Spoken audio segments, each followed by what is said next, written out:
One Wonka with scrumptious fudge mellow delight, please.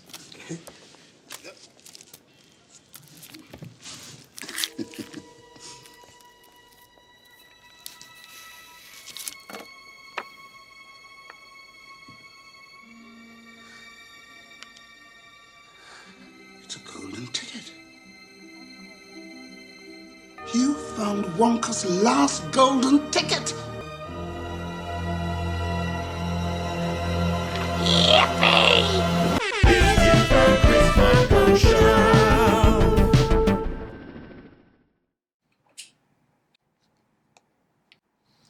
Yeah. Welcome everybody. Welcome to the Bandera 100K 2019 edition.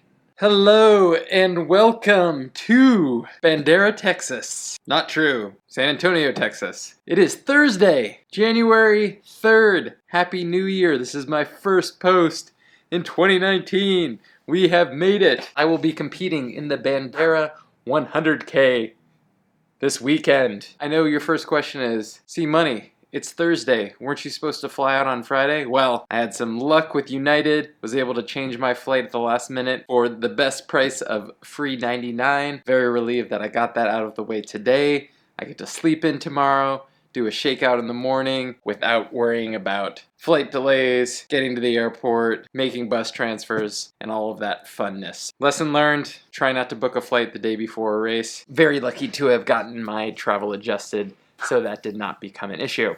I know what you're thinking. See money. Haven't you already done an episode on the Bandera 100K?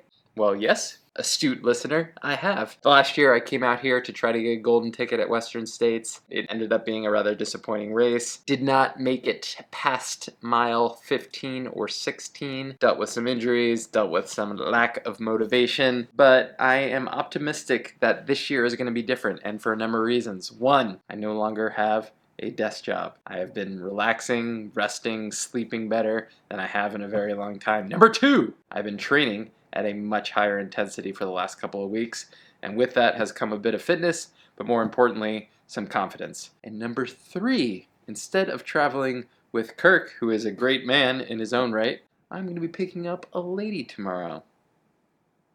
Her name is Sarah. I have never met her. Around 1 o'clock tomorrow, I pick her up, and then we spend the next magical 48 hours together.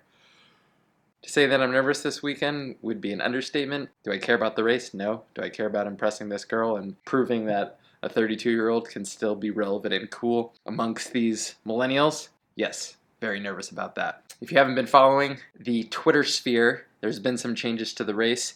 Typically this race is run at the Hill Country State Park. Unfortunately, just a couple of days ago, the park alerted the race organizers that they were not going to be allowed to host the race in the park. As a race director, I would have been freaking out at that point. These guys kept their composure, found a new location, and now we're heading a little bit further west and a little bit further north. I had a huge advantage having run a good portion of the course last year. I have no idea what the course is like, but I am confident that a couple things will remain constant. A lot of loose rock, there'll be a lot of technical trail, but on the plus side, there isn't any sodal. My biggest nightmare from the course last year was this nasty, barbed wirey cactus that would overrun the trail and it just cut up your legs. Logistics have gotten a little bit more complicated. Going to be driving quite a bit more, waking up a little bit earlier, but I'm here. There's nothing you can do to change that. The weather looks fantastic. Lows in the 40s, highs in the low 60s. Hopefully it stays cool. Today and tomorrow are just about focus, preparation, and not sabotaging my performance. Hopefully going to get a very decent night of sleep. And more importantly, I also picked up a ton of free water. I'm afraid that I'm turning into my parents. They love picking up free stuff. And look at it. So many bottles. It's like that Geico commercial. The guy starts dressing like his mom and acting like his parents. Well, I've become that person. Well, yeah, like most of you, we just bought a house. Very nice. And yeah, now I'm turning into my dad.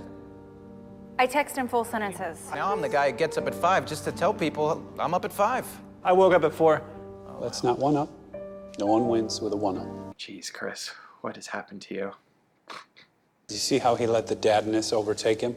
Anyways, I got some episodes of The Americans to watch tonight. Hopefully there's a good movie on TV, ideally either Batman, Lord of the Rings, maybe Inception if I'm really lucky. Iron Man, I'll take it. I feel like you're driving in a court martial. This is great. Excited to get a chance to race, show what a couple hard weeks of focus and training can do to really revamp your fitness and enthusiasm for the sport. I think it's going to be a good day. However, before we get to the race and post-race, I know that I took some footage this morning amidst the high-stress situation of catching the bus, making my connection, getting to the airport, getting delayed, getting crammed in my plane, etc., etc. All that happened. I have a video for it, so let's rewind the clocks a little bit and get to that footage now. If I pull this off, it will be the greatest airport travel in the history of airport travels. Just checked in for my flight at 9:51. Saw that there was an opportunity to change my flight from tomorrow morning to 12:50 today.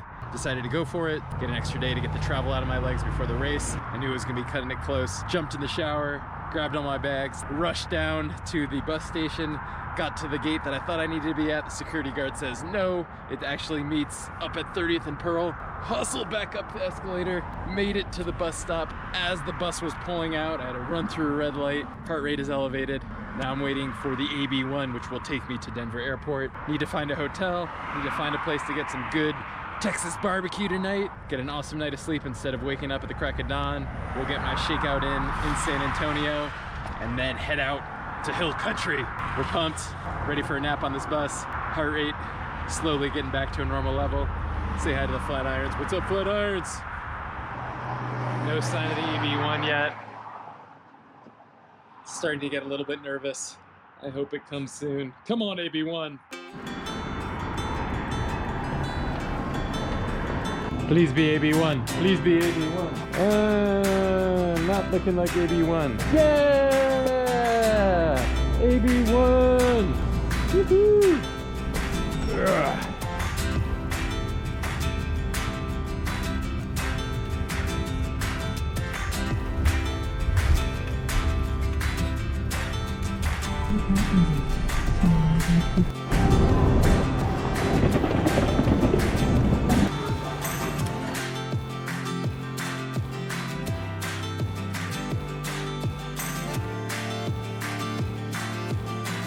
Exit here for all Tuesdays.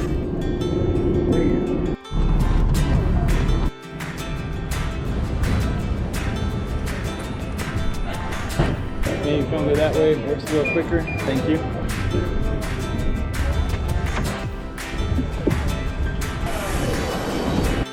What's that? Are you the owner of this vehicle? Airport Hilton? Yeah. Okay.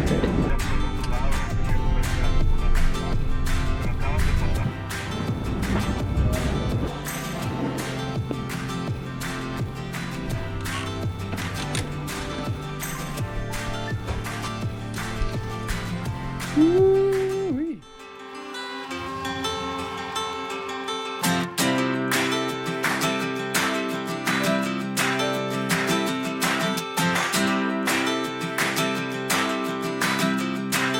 Anything on that row is 5-star. You can pick any one you want to. The keys are in them. Ooh, a truck. Oh.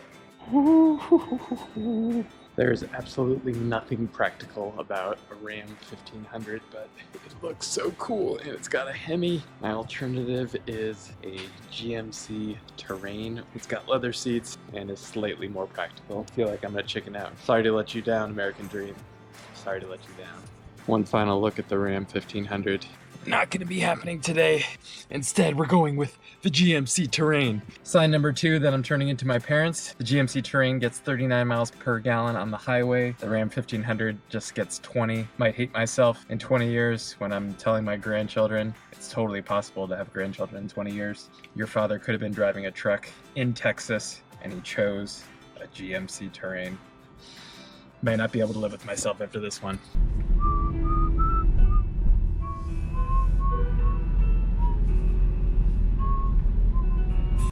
Had a hard decision to make. Wanted to go truck. I was like, this is impractical. I'm driving on the highway. It's not gonna make sense, but everyone always dreamed of driving a GMC, right? In a quarter mile, use the left lane to take the I-410 west ramp.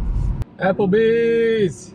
I drink champagne with kings and queens. Politicians know my name.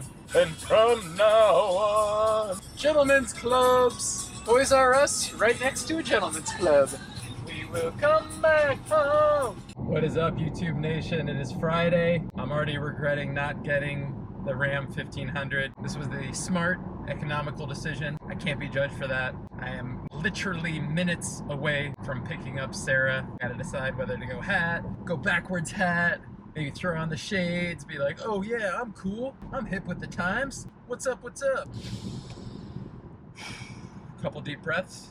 I'm good enough. I'm strong enough. And by golly, people like me.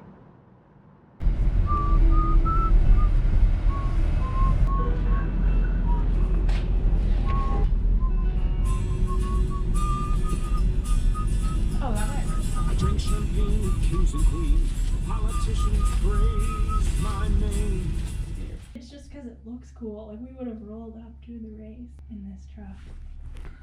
I'm gonna regret this for the rest of my life. Yeah. Watch this. I don't know if this will work, but wait. You're not watching. Okay.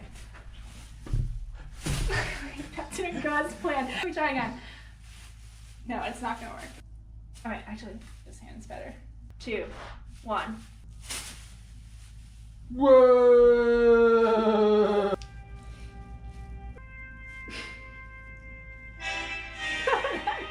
That's great. You should be eating the bread. Oh God, I should be eating the bread too. Great. All right, you ready to go? What's up, YouTube? Oh, wait. It just went black. What's up, YouTube Nation? It's your boy, C to the Money, coming at you from Kerrville, Texas. We're running the 100K of Bandera tomorrow, and I've got a sweet new Nike singlet that I'll be rocking. More importantly, got some bread to eat, dinner to be had. We'll see you out there tomorrow. Woo! It is Sunday. I am back in Boulder. I was supposed to put up some shelving here. Instead, I put up a bike. Deal with it for now. It is almost 9 a.m. Race was yesterday morning. Hung out at the race course until almost 8 o'clock. Had to drive 2.5 hours to San Antonio. Still needed to get dinner, so headed to Shake Shack for my first time at Shake Shack. Not bad. Had a celebratory Texas beer, and then had to wake up at 4 a.m. to catch my flight. Why I booked that flight, I do not know. We will not do that again. That is a guarantee. Let's rewind the clocks and talk about the race. Saturday morning, wake up at 5 a.m. 30 minutes of grabbing coffee, getting my baguette that I'd prepared 2 days prior with a banana, peanut butter, and chocolate chips. It's a little soggy, but not bad. Rock and roll. Rock and roll. Started the drive to the new Bandera course. The last 8 miles were on this really rutted out dirt road, so that took almost half an hour. It was a long drive, plenty of coffee, plenty of really good tunes. There's one takeaway from this trip, it's that Taylor Swift is never a bad idea. 'Cause baby, now we got heaven. Hey! It's so sad to think about the good. Oh, that is great. If that doesn't make you want to just crush this race. What can be greater than a king? A hero. Got to the course, plenty of time to do a shakeout. Surprisingly chilly, and didn't really warm up until about an hour or two into the race. Mocko, M-O-C-K-O. Christopher, Yes, ma'am. it's so cold. It's in the car. Is it worth it to start with a long sleeve? Do you think? I don't think so. Look at these, they're like poop pellets. Mmm. $1, those gloves. These are great. Great pickup. Yeah. All right, we got 10 minutes. Bathhouse is just up that road. Good bathrooms too. Bounce, hands on your knees and working it. Ladies and gentlemen, this is the moment you've waited for. This is the greatest show.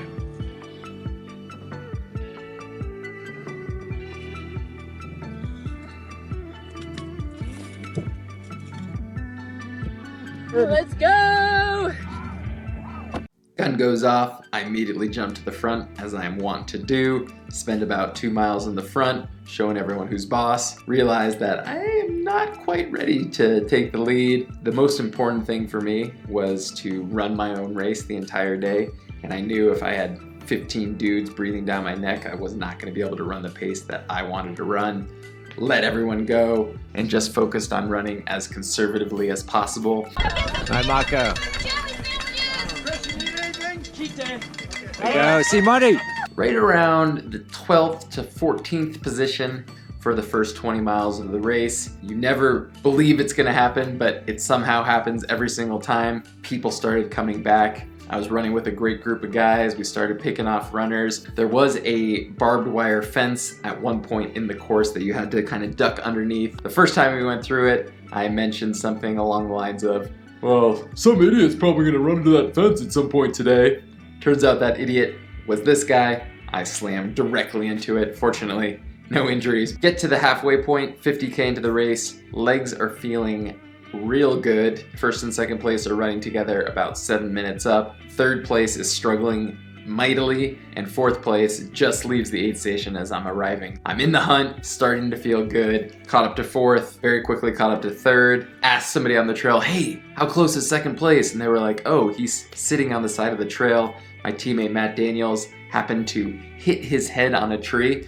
So one thing that I hate about trail running is that it favors the weak of height, the shorter runners. There's a lot of tree cover and we have to bend down like this for the entire race to avoid it, and Matt was not so lucky on this occasion. Unfortunately, he had to drop out after having a really strong first 35 miles. That was a bummer to see. First place, I was getting mixed reports. One person would say, oh, he's 30 seconds up. Next person, oh, he's 3 minutes up. That is not useful. I eventually saw him. It was about a minute and a half.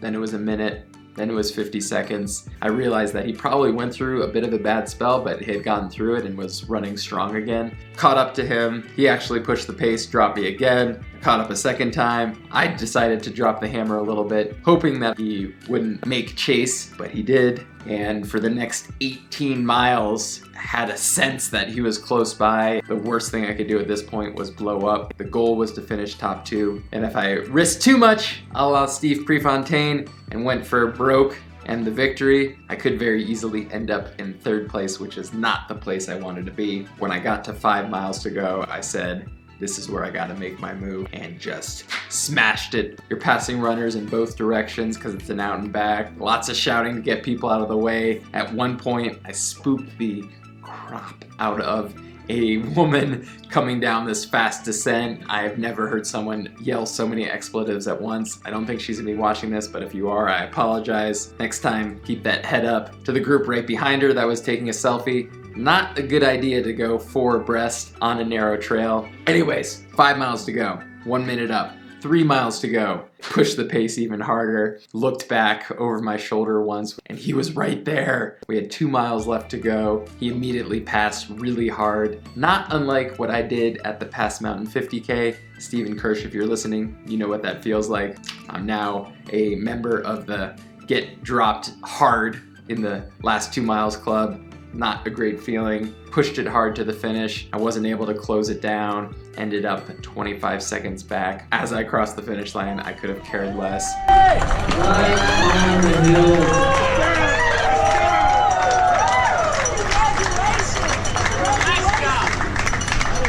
Getting to mile 61 and knowing I was that close brought out a lot of emotions.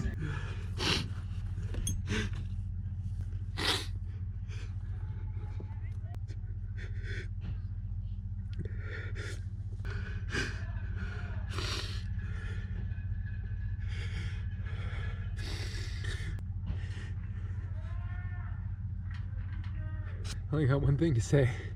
See you at Squaw.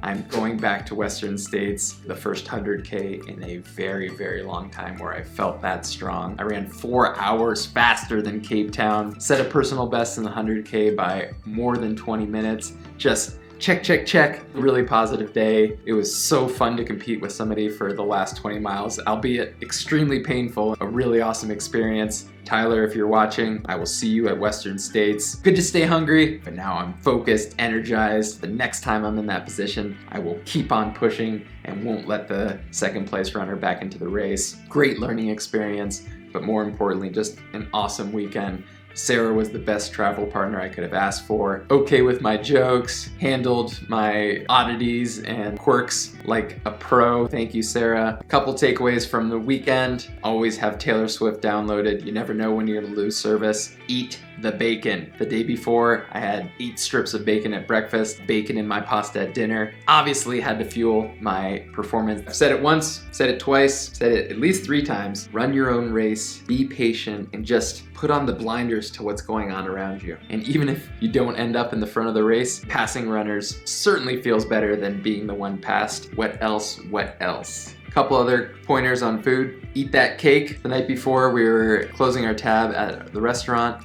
Waiter comes out with a piece of cake. Always a good idea to get a little bit of cake in you. And Shake Shack, well done, East Coast. Final thing I'll end with, I tried to drop a motto last year of under promise deliver. Got an even better one this time. You saw that massive loaf of bread that we purchased the day before. This humongous loaf. It was delicious, but more importantly, people started commenting, "Get that bread, get that bread." And I think that's gonna be our motto for 2019. Next time you're towing the line of a race, that's what you should be thinking about. Get that bread, baby. That's all I got for now. I could not be happier about where I am right now. I have checked off the one big thing that I wanted to get done in the next 3 to 4 months. Now I can focus on training hard and get myself as prepared as I possibly can for Western States. Holy moly, only 6 months.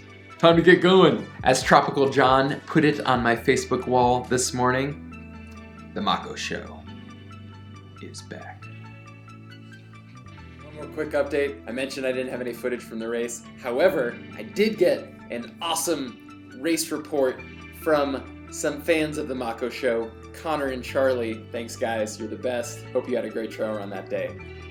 Hey, Chris Mocko. Hey, Simone. Thanks for the hats. We love them. Good luck at Bandera. This is the Chris Mocko Show. Hi, I'm Chris Mocko. You can call me C-Money. Check out this new bandana for Bandera. Let's go for a run.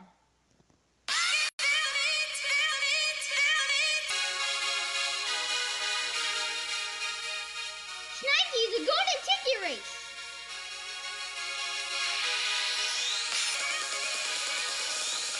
Are you Chris Mocko? Yes, I am. Would you like to go to Costco with me? Rotisserie chicken and pancakes. Heck yeah.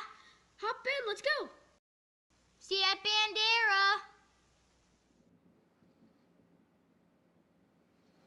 Bandera. You're still here? It's over. Go home. Go.